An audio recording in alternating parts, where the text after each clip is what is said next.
జనసేన పార్టీలో చేరిన జగ్గైపేట మాజీ శాసనసభ్యులు సామినేని ఉదయభాను.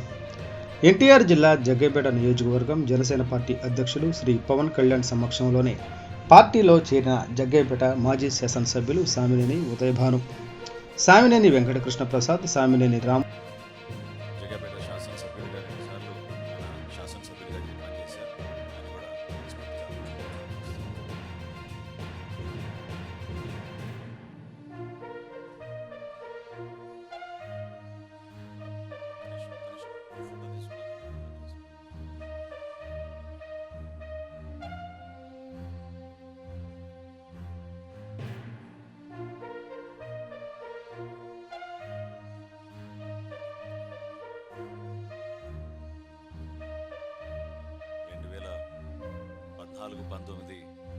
తర్వాత 2019-24 వరకు పొన్నూరు శాసనసభ్యుడిగా